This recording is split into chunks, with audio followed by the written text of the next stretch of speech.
아침 뉴스 브리핑 시작하겠습니다. 지금 시각은 2023년 7월 4일 화요일 아침 7시 22분을 막 지나고 있습니다. 방송 시작하기에 앞서 시청자 여러분께 구독 부탁을 드립니다. 구독을 딱 눌렀을 때 구독 중이라고 나오면 됩니다. 그래서 한 번 더 누르면 취소되니까요. 딱 구독을 눌렀을 때 구독 중 하면 구독이 된 것입니다. 구독을 눌러주시기를 부탁드립니다. 오늘 아침 뉴스 브리핑의 제목을 여러분께 보여드립니다. 묘비 포르노와 카르텔 포르노, 이것이 아침 뉴스 브리핑의 제목입니다. 제가 어제 아침 뉴스 브리핑에서 프랑스의 그 교회, 박리오라고 합니다. 프랑스 교회의 그 폭동에 대해서 보도를 해드렸습니다. 이 프랑스 파리에서 폭동이 일어나는 원인 중에 도시적인 이유가 있다라고 말씀드렸습니다. 다시 한번 말씀드리면 이렇습니다. 이게 프랑스의 개선문입니다. 파리의 개선문. 여러분이 개선문 가보셨죠? 이 개선문은 12개의 도로가 쫙 펼쳐지고 방사선으로 쫙 이렇게 도로가 만들어져 있습니다. 파리를 만들 때, 파리 도시를 만들 때 누가 어디에서 반란을 일으키는가를 잘 관찰하기 위해서 이렇게 높은 개선문을 만들고 여기에서 이렇게 쫙 감시를 했습니다. 그래서 지금 현재에도 파리에는 5층에서 6층 정도가 가장 높은 건물입니다. 파리 시내엔. 그리고 재건축을 하지 않았습니다. 여러분, 파리 에펠탑을 한번 보여드립니다. 이게 에펠탑입니다. 자, 이렇게 에펠탑을 우뚝수사했고 전부 낮은 건물들입니다. 아름답죠? 그래서 우리는 파리를 부티크 도시라고 이야기를 합니다. 부티크 도시. 근데 문제는 무엇인가 하면 산업이 발전하고, 그리고 이 산업은 현대는 도시 산업입니다. 옛날처럼 자동차를 만들고 막 선박을 만들고 하는 그런 멀리 나가서는 커다란 산업이 아니라 도시 산업입니다. 컴퓨터라든지 뭐 반도체라든지 그다음에 지적 산업입니다. AI든지. 그러니까 사람들은 도시로 몰려오고 싶은 거예요. 그런데 프랑스는 파리를 높이 규제를 하고 재건축을 하지 않았습니다. 그러니까 어떻게 되냐? 사람들이 보다 먼 곳에 나가서 살았죠. 박리우라고 합니다. 그래서 멀리 나간 사람들은 취업의 기회조차 없습니다. 그래서 도시학적으로 프랑스에서 파리의 준교에서 폭동이 많이 일어난 이유는 재개발하지 않았기 때문이다 라고 하는 도시학적 견해가 있다라고 하는 것을 여러분께 말씀드렸습니다. 오늘 아침에 조선일보에서 이것을 보도했습니다. 자, 일본은 어떤가 라고 하는 겁니다. 20년째 구도심을 신명소로 만들었다. 도쿄는 오늘도 공사 중이라는 겁니다. 여러분, 동경 가보셨죠? 이번 최근에 가보신 분들 많을 겁니다. 엄청나게 높은 건물들이 올라갑니다. 마천루가 올라갑니다. 왜 그러냐? 용적률 규제가 없습니다. 우리처럼 뭐 3종 뭐 몇 프로 이런 거 없어요. 2000%, 3000% 되면 용적률이 2000%, 3000% 됩니다. 동경 시내가 다. 제가 주장하는 게 뭐냐면 서울 시내에 왜 용적률 규제를 하느냐 하는 겁니다. 저는 지금 살고 있는 데가 목동인데 보면 뭐 아주 커다란 현수막 있으면 3종 환원하라 뭐 하라. 다른 데도 마찬가지입니다. 왜 용적률 규제를 하느냐 하는 겁니다. 필요가 없다니까요. 내버려 두세요. 용적률을 2000% 쓰던 3000%를 주던 신경 쓰지 말라는 겁니다. 다만 높이 올라가면 옆 건물에 폐가 되니까 높이 올라가면서 옆 건물 충분히 잔디밭을 확보하면 되는 겁니다. 자, 또 다른 뉴스요. 조선일보의 또 다른 뉴스를 여러분께 보여드립니다. 규제를 풀었더니 어떤 일이 생기느냐? 록번기처럼 고층 빌딩이 많이 들어선다는 겁니다. 그래서 도쿄 곳곳은 복합 용도의 건물들이 들어섰다는 겁니다. 그래서 뭐 꼭대기에는 호텔, 1층에는 초등학교예요. 싱가포르 용도가 없어요. 아주 용도가 없는 지역이 있어요, 싱가포르. 우리나라는 특히 서울은 이상해. 쓸데없는 용도 규제, 쓸데없는 용적률 규제를 하는 거예요. 자, 보여드릴게요. 오늘 아침 신문입니다. 매일경제 신문입니다. 서울의 아파트값 더 떨어져야 원희룡 장관과 오세훈 시장이 얘기했어요. 저는 원희룡 시장이나 오세훈 시장이 지난 문재인 정부의 박원순의 아류작이라는 겁니다. 박원순에서 조금 더 나갔지, 박원순이나 다를 게 없다는 것이죠. 집값이 떨어지는 가장 좋은 방법은 뭔지 아세요? 서울에 더 지면 돼요. 서울에 집이 부족하니까 아파트 가격이 오르는 거예요. 수요와 공급의 원칙을 모르는 원희룡 장관과 오세훈 시장은 대표적으로 경제와 기본 원리를 모르는 사람이라는 겁니다. 서울에 아파트가 몰라? 더 지면 돼. 땅이 없다. 왜 땅이 없어요? 왜? 왜 땅이 없어? 이 사람들은 동경도 안 가봐요? 용적률 2000%, 3000% 높이 지라고 하면 되잖아요. 그러면 왜 높이 짓지 못하느냐? 서울을 재건축, 광남에 뿐만 아니라 강북에도 높이 짓게 하면 되잖아요. 2000%, 3000%. 제가 살고 있는 목동에 전부 다 낮아요. 3종 가지고 하느라고 싸우고 앉아있어. 다른 데도 다 마찬가지예요. 그래서 왜 그래? 높이 짓게 만들면 되잖아요. 허용해주면 돼. 근데 왜 높게 짓지 못하게 하느냐 하는 건지. 그러면 기존에 땅 갖고 있는 사람은 부자 되는데?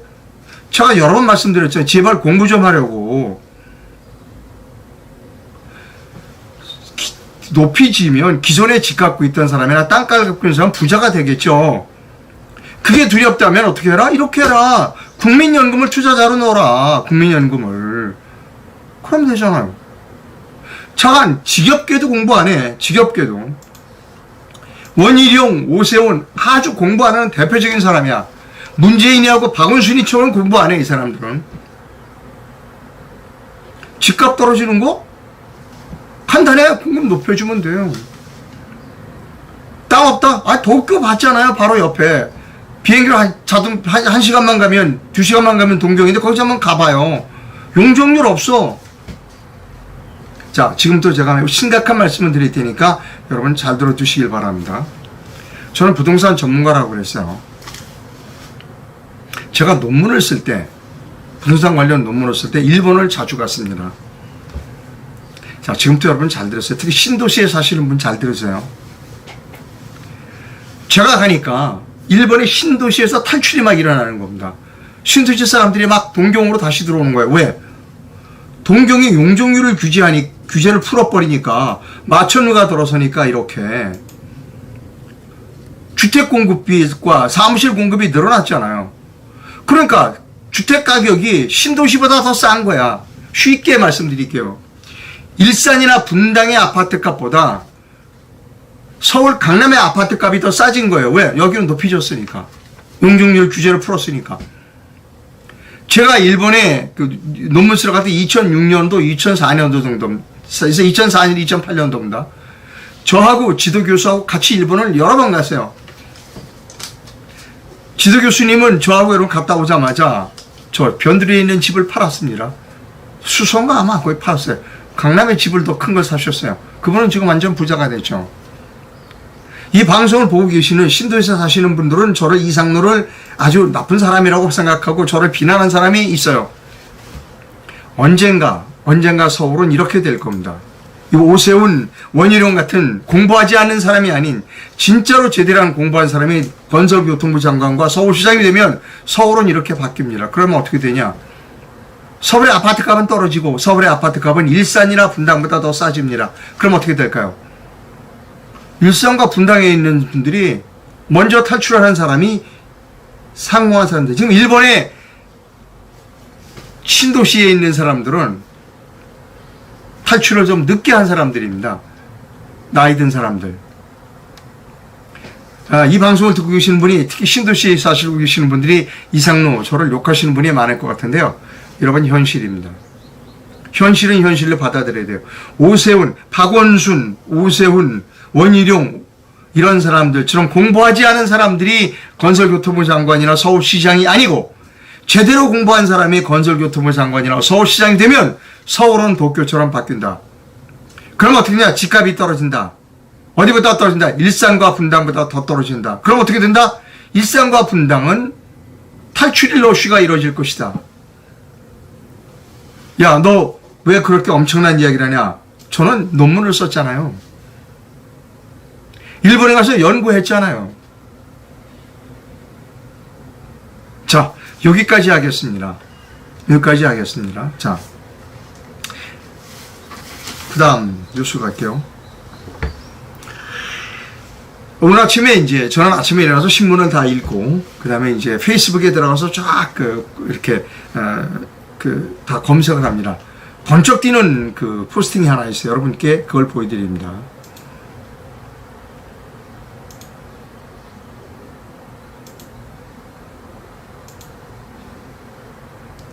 묘비 포로나라는 제목의 글을 올리셨어요. 최훈이라고 하신 분이 올렸는데요. 자, 보세요. 이게 이낙연 씨입니다. 이낙연 씨는 지난 주말, 외국에서 돌아오고 나서 첫 번 출장지로 광주를 갔습니다. 역시 기대에 저버리지 않고 광주 5.18 묘역에 가서 무릎을 꿇고 이렇게 묘비를 껴안았습니다. 그날 제가 방송을 해드리다가 안 했어요. 그 사진을 찾지 못했기 때문에 오늘 근데 올라왔습니다. 이 페이스북에 최훈 씨라고 하는 분이 제목을 붙였어요. 묘비 포르노. 여러분 잘 보세요. 왜 묘비 포르노라고 했는지. 무릎에 흙이 묻을까봐 상석에 무릎을 올리고 포르노를 찍는 중.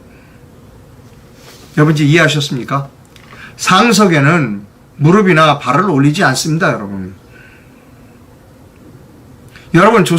추석이나 이럴 때 조상 묘소에 가서 상석에 발 올리는 사람 봤어요? 무릎 올리는 사람 봤어요? 엉덩이 올리는 사람 봤습니까? 이게 지금 무슨 쇼냐고요. 제가 알았어요. 저 사람 해외에서 돌아오자마자 광주 갈 거야. 광주가 저렇게 역시 기대에 저버리지 않고 묘비를 끌어안고 지금 쇼를 하고 있잖아요. 묘비 포르노. 이분이 사진 한 장을 더 포스팅을 했어요. 어떻게 했냐.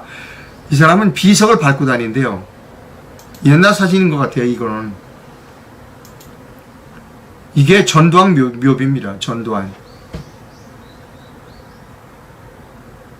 이런 심성의 사람이 그러니까 이런 짓거리를 하는 거야.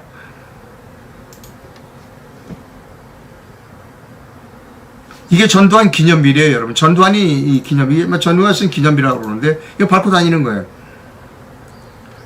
경기도지사 김동연이도 가서 밟았다고 자랑하더라고요.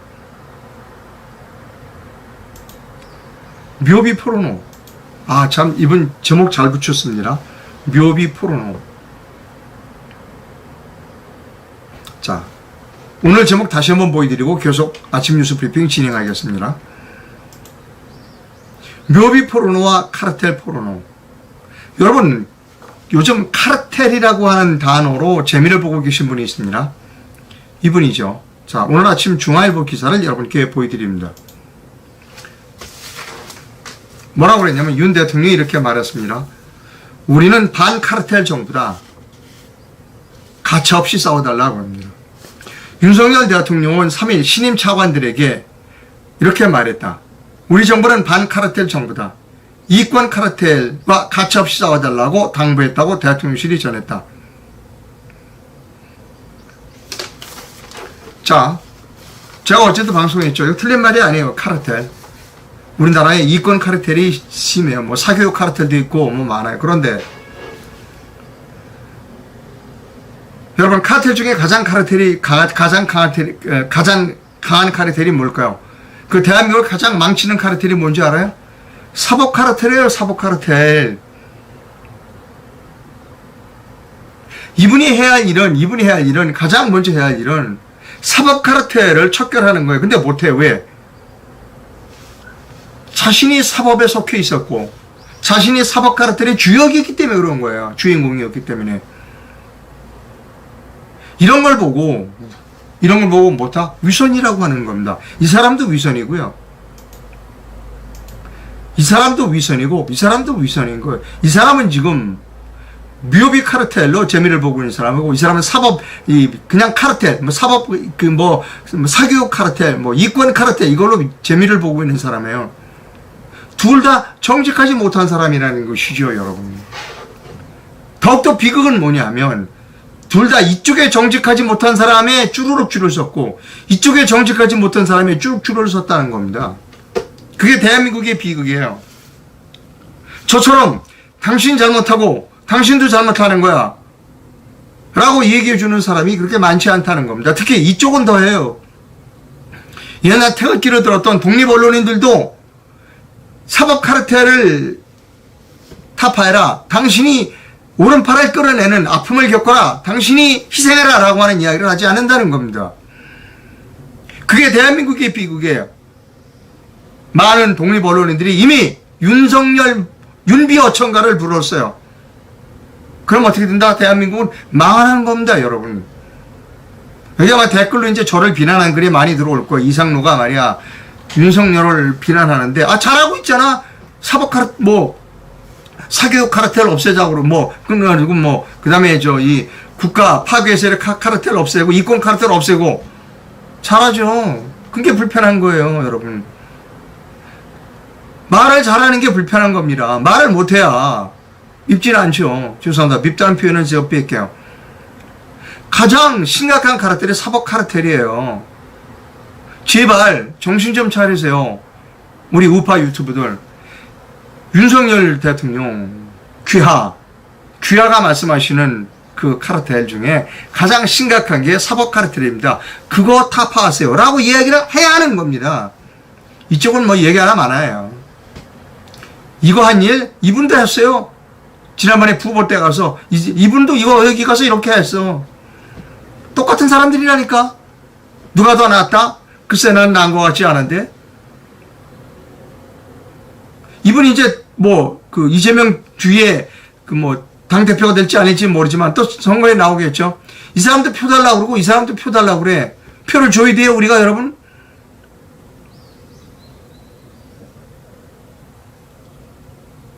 우리가 표를 줘야 됩니까?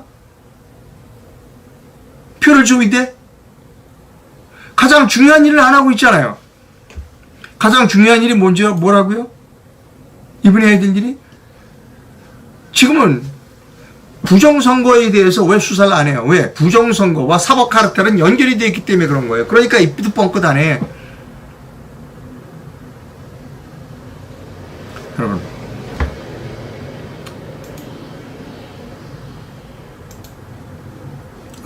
합니다.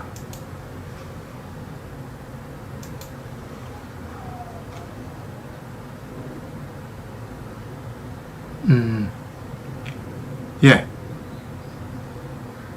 자, 이겁니다. 이제 우리가 해야 할 일이 뭐냐? 도저히 변하지 않는 이 정치 제도, 이 정치 시스템을 바꿔야 되는 겁니다. 그럼 어떡하냐? 해봤잖아요. 태극기 들고 지난 5, 6년 동안 눈이 오나 비가 오나 광화문에서, 시청에서, 서울역에서 단군 일의 최대의 인파가 모여서 태극기 들고 부르짖었잖아요. 성공했나요? 성공하지 못했어요. 그럼 뭐냐? 혁명이 일어나야 돼요. 근데 불행하게도 저는 탱크가 없습니다. 여러분 초총도 없잖아요. 그러면 혁명을 못해요. 군사혁명을 못해요. 무력혁명을 못해요. 그럼 우리가 할 수 있는 혁명은 뭐야? 내년 4월 총선에서 혁명을 이룩합니다. 총선 혁명을 이룩하는 길이에요. 많은 사람들이 이렇게 얘기하죠. 아니, 그 부정선거 때문에 그거 해도 되겠느냐? 예. 부정선거를 막는 가장 확실한 방법은 부정선거에 대해서 잘 알고 있는 사람들이 입후보하는 겁니다. 그 후보가 직접 개표 현장에서 자, 스톱. 그 전자분류기로 통해서 나와 있는 그거 일일이 하나하나씩 재검표합시다. 내가 봤거든. 내 표가 절로 가는 거. 자, 개표관리관 당신 판사지. 자, 이리 와서 같이 나하고 봅시다. 당신 만약에 이거 육안으로 보는 거 허용하지 않으면 당신 내가 고발할 거야. 책임질 거야? 라고 하는 겁니다. 그러면 돼요. 그리고 이 모든 사람들이, 우리 애국 시민들이 부정선거를 외쳤던 그 전문가들이 모두 수십 군데에 출마를 하는 거예요. 그래서 출마를 하게 되면 선거 유세를 하죠. 그때는 입후보자끼리 토론도 하는 겁니다. 그때 입후보자, 예를 들어 국민의힘 입후보자도 있고 더불어민주당 입후보자도 있겠죠. 그들하고 하는 겁니다. 물어보는 겁니다. 자, 우리 딴 건 그만두고 전자분류기를 통해서 나오는 거고 재검표하는데 동의할 겁니까? 육안으로 다시 한번 확인하는데 거기서 안 한다고 그러는 사람 없겠지. 그렇게 막는 겁니다. 부정선거를 막는 가장 확실한 방법은 지금 부정선거에 대해서 규탄하고 부정선거를 규명하라고 막 싸우고 이게 부정선거다고 책을 써내고 이게 부정선거다고 영화를 만들어서 방해하는 사람들이 직접 출마하는 겁니다. 직접 출마해서 부정선거를 막는 거예요. 자, 이제 논평과 비평은 끝내자고요. 방법이 있어. 논평과 비평을 끝내는 방법은 탱크를 들고 들어가면 돼. 탱크와 총으로. 근데 미안하게도 탱크가 없어. 어디 파는 데가 없어. 어디 파는 데 있나 알아보니까 탱크 파는 데가 없더라고요. K2 뭐 폴란드에 수출하는 K2 그거 나한테는 안 파나 봐요. 비싸서 탱크 사겠어요? 그럼 뭐 하느냐? 내년 4월 총선에 적극적으로 나가야 되는 거예요. 그래서 제가 무슨 일을 하고 있냐? 지금 굉장히 바쁩니다. 하루에도 두세 번을 만나서 자, 같이 나갑시다.